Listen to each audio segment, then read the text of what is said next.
Hey, what's up guys? It's David here. Welcome back to my channel. Today we are creating 3 amazing Dollar Tree hacks for this year's Halloween decor. This first project, we're going to be creating a 2-tier tray. In Dollar Tree's Halloween section, you'll find these cute little pumpkins. We'll need one of those. One of these with the skull on it. One of these wine glasses. If you don't want to use the wine glass, you can get 2 of these candlestick holders. For some reason, they are very hard to find at Dollar Tree now. Everyone's been buying them. You're gonna need 2 plates of your choice. I went with this clear, but has a black tint to it. I got 1 large one, and I also got a smaller one as well. Alright, so we're first gonna grab our wine glass and set the larger plate on top, and then I'm gonna take this wire thing off the pumpkin and then set that on top of the large plate, then set the small plate on top of the pumpkin, and then we're putting our little candle holder thing, I'm not sure what it is, on top. And then on the very top we are going to stick a candle that will just pop right in there. So I just picked this up from the Dollar Tree, and I had some of these batteries as well from the Dollar Tree. This pops right out really easily. And we'll stick our batteries in. Make sure it works. We are good to go, so I'm just going to stick that in there. So this is just a rough idea of what it's going to look like if I were to leave it this way. I just did not end up liking how the wine glass was plastic and the oranges didn't match very well. So I decided to go with this route, and I glued the 2 candlestick holders together. So I'm using E6000 glue. You're going to want to use this glue. It's a very strong bond. And on top of that, I'm going to use hot glue. That way I can have more of an instant bond.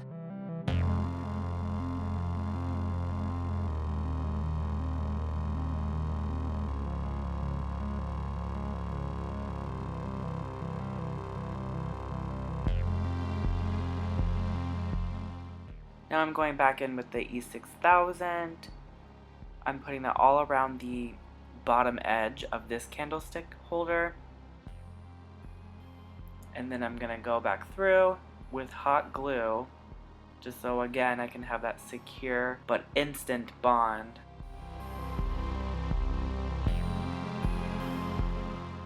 And then I'm gonna use the large plate and make sure you get all the little straggly pieces out of this, because that plate is gonna seal it in and you won't be able to get it out. And then I'm going to press a little bit, but not too hard. I want to break my table. And now I'm going through with the pumpkin. Again, using E6000 and hot glue.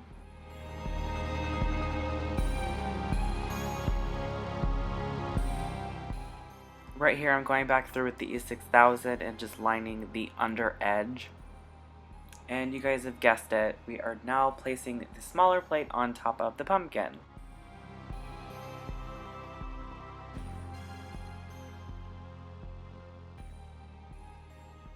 And by now I think you kind of get the picture of what's going on.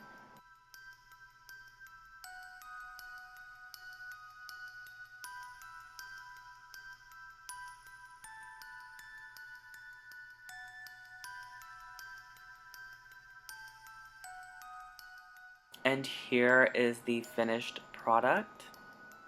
I think it turned out amazing, honestly. I think I spent a total of $8, all from the Dollar Tree on this. That was including the batteries.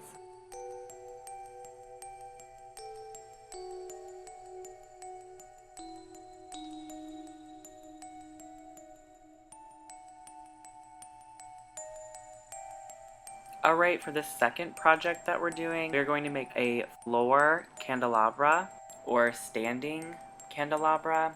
So we need to pick up a mop, some of these beads, they're in the Halloween section, 3 large picture holders, a vase of your choice, also 4 S hooks. You can get those at Walmart if you can't find them at your Dollar Tree. We'll also need batteries, 5 light up candles, and a few other materials such as glue and spray paint of your choice. So I am first opening the mop. I'm going to take off the head of the mop, and we're going to save that for another project, so don't throw it out. Now we're going to take our picture frame holders and set them up all around each other, make sure they're kind of even. We're going to pop off the top of our mop.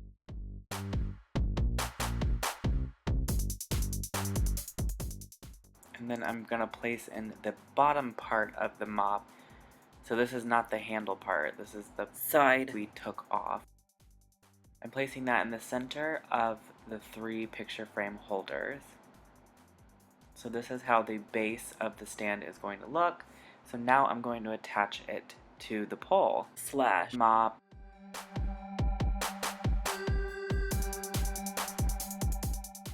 So again, we are using E6000, and I'm going to be using hot glue for an instant bond.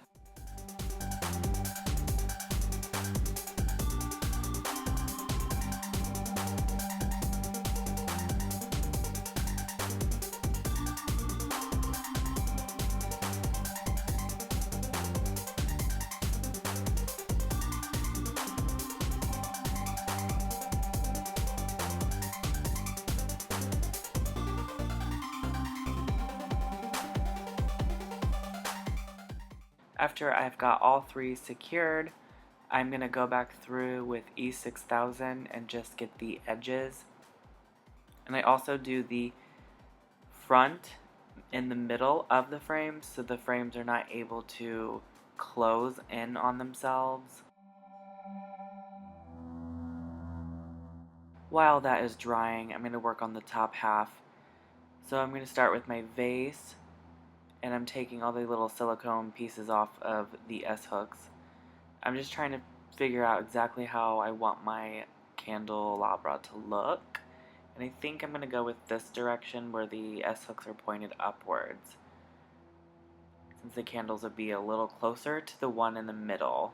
The one in the middle will sit on the top of the bottom of the vase, if that makes any sense. So the way I'm showing you now just doesn't, I don't think it's going to look right. So we're going to go with this way. So I first tried it with hot glue, and it didn't seem to bond very well to the glass. So you can see here, it just rips right off. So we actually have to use E6000. So I first put E6000 on the hook. I hold it in place where I want it to be. Then I use hot glue and just go around where it's sitting so it will instantly bond to the glass. And then overnight, the E6000 will dry and it should be a more stronger bond. I found these caps and I'm just going to stack them. That way the hook has something to rest on while it dries. I only did this for maybe a couple minutes, and then I'd move on to the next hook.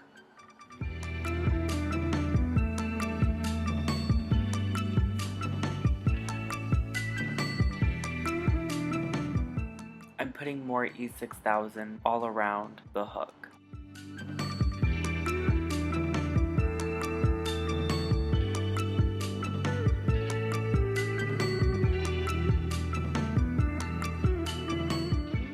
Here is all 4 S hooks secured in place on the vase.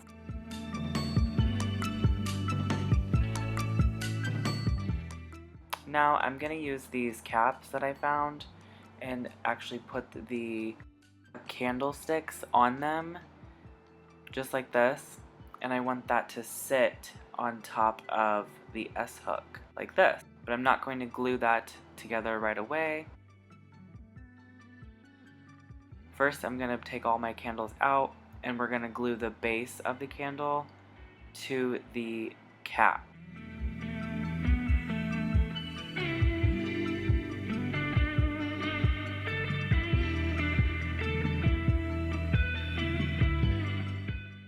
Alright, now that all 4 pieces are done, I found this shot glass that I actually got from Dollar Tree. It's like a dessert glass, comes in a pack of 3, I believe. I'm gonna use E6000 and put it on the other side of the vase.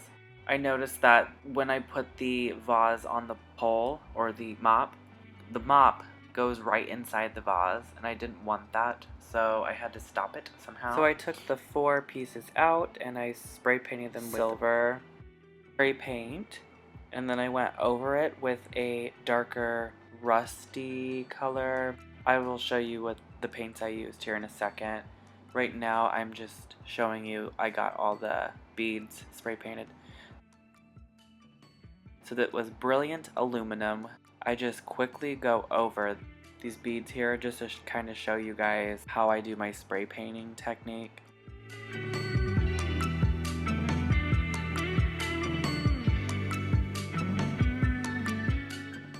And then this one is called Flat Soft Iron, and I just literally roughly go back and forth over the silver. I don't really focus it too long. It's just to give a worn out look.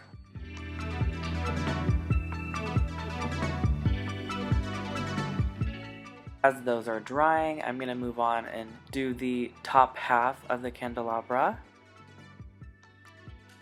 Same method.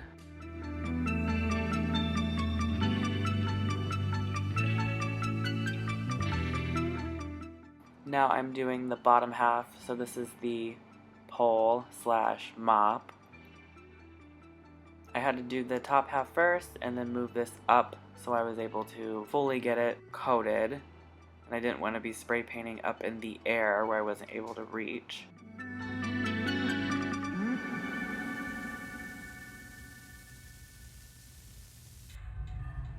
Alrighty, I got all my pieces spray painted and now I just have to let them dry.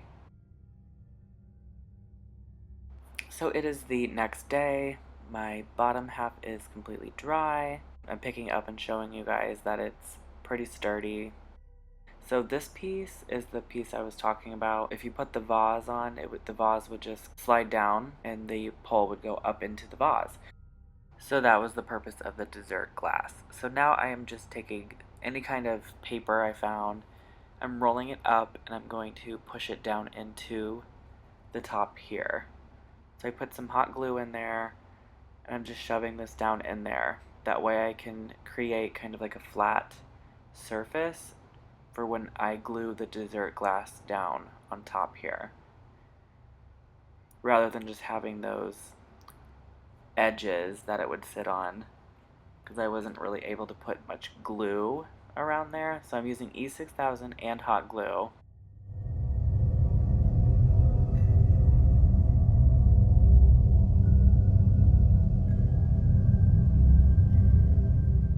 Now I'm just taking the top half and I'm pushing it down on the bottom half. As simple as that. And now I can move on to the next step. But first I want to make sure this is secure, so I'm going to take some E6000 and just go underneath right here along the edge.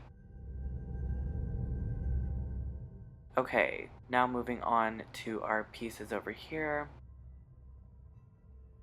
Actually, I just want this piece here, and I'm going to hot glue it right on the top.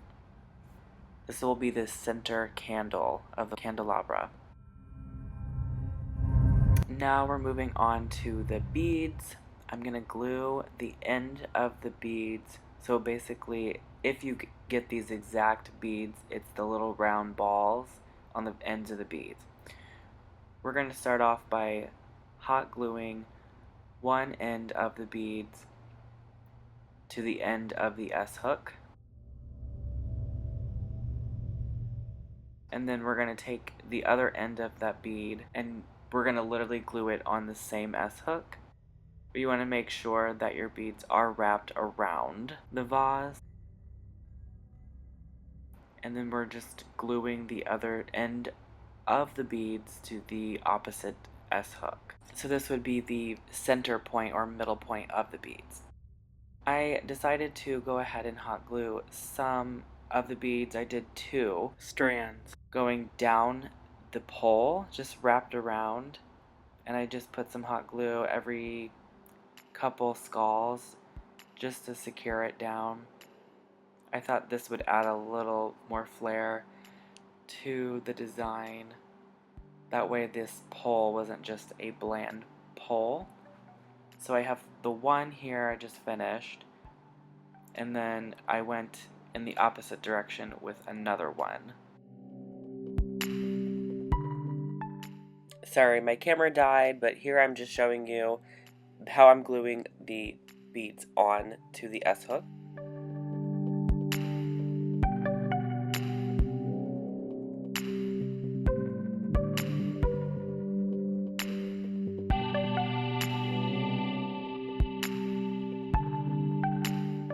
And now I'm using E6000 and hot glue to secure these pieces down on top of the S-hooks. I ended up gluing another string of beads underneath the front of the caps.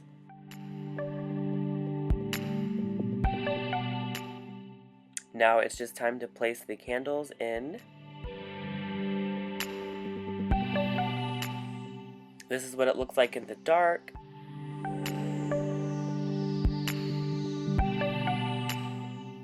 Here's a better picture.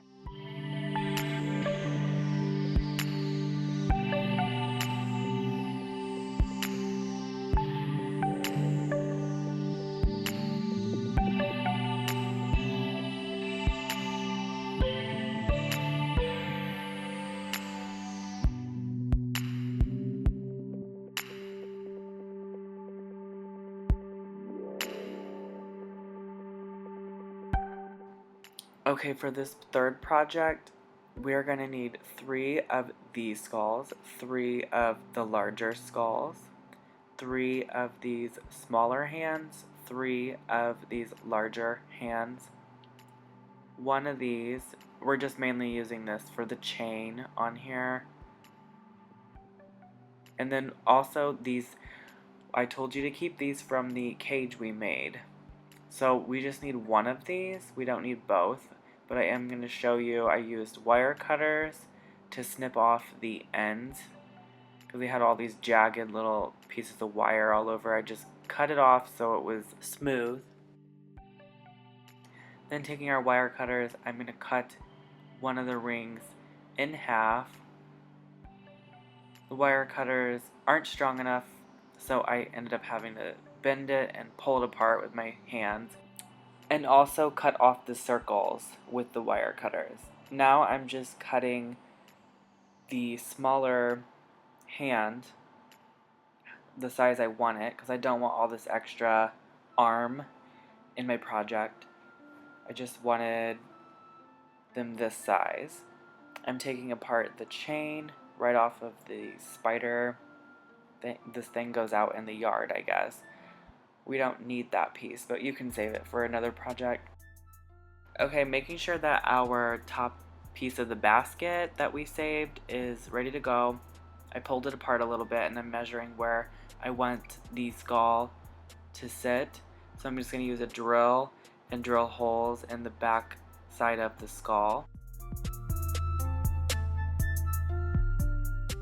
But I will tell you right now, the placement I did on these skulls was not the correct placement. I needed the wire to go through the back of the skull a little bit further back. This was a little bit too far up. When I started placing everything together, it just didn't look right. After I drill holes in these, you guys are about to see what I'm talking about. I thought all my pieces were just too close together. Okay, after I drilled holes in all of my pieces that I'm using, I'm now going to feed the middle ring, or the basket piece that we've saved, through the holes. And this is the part I was talking about earlier. As I slid them on, I started to notice I wasn't going to have enough room for all of my pieces. So I ended up having to re-drill some of the holes, and I just did it in the back of the skulls and just made it so that it was a lot closer to the back of the skull, if that makes sense.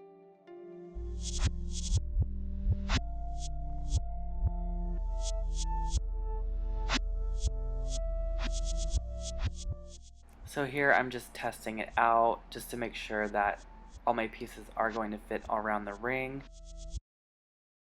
For the majority of the pieces, they did.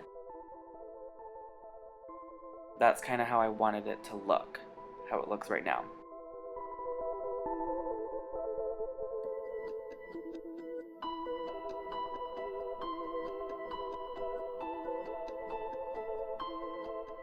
Okay, so I just kept feeding all the pieces through the wire, I guess, whatever this ring is called. I did a big skull, and then a big hand, and then a small skull, and then a small hand. And I just kept rotating until all the pieces were used. And I did make sure that both the hands were facing inward towards the big skull. So here's where I ran into like the problem of all the pieces not fitting around the ring, so I ended up using some wire. I just cut maybe 2 feet off.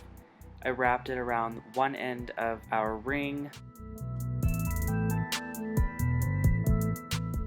and then I fed the wire through the other pieces. Once it was fed through, I just shoved the piece in there, and I know it wasn't going to go all the way through, so it's just kind of inside the skull. But then the wire is going to be what holds everything together. After I got my last piece on, I popped the other end of the ring through this end of that piece, through the skull. Then I took my wire and I just wrapped it around the ring to make sure that it was secure.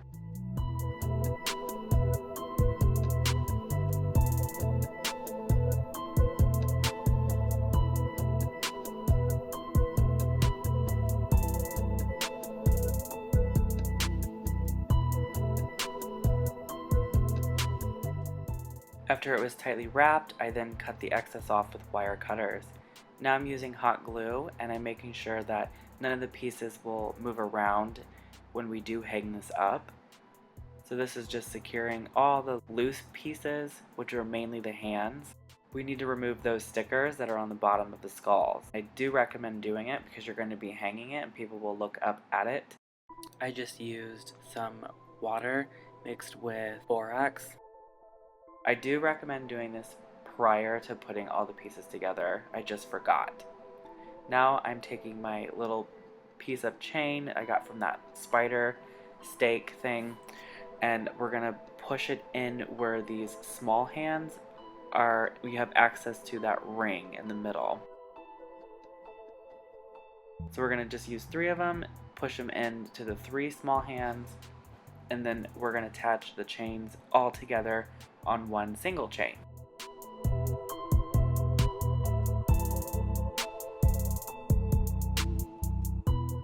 And here is the finished product. I'm gonna hang it up from my ceiling so you guys can see what it looks like when it's hung up. Now if you wanted to, and I think I might go back through and do this, on the big skulls you can actually put LED lights on the top of their heads, or those candles that we use for the candelabra, and it'd be a skeleton chandelier. And as always, I hope you guys enjoyed this video. If you did, please give it a thumbs up for me. Please subscribe to my channel. It really helps me out as a small creator, and hit that notification bell if you don't want to miss any of my future videos.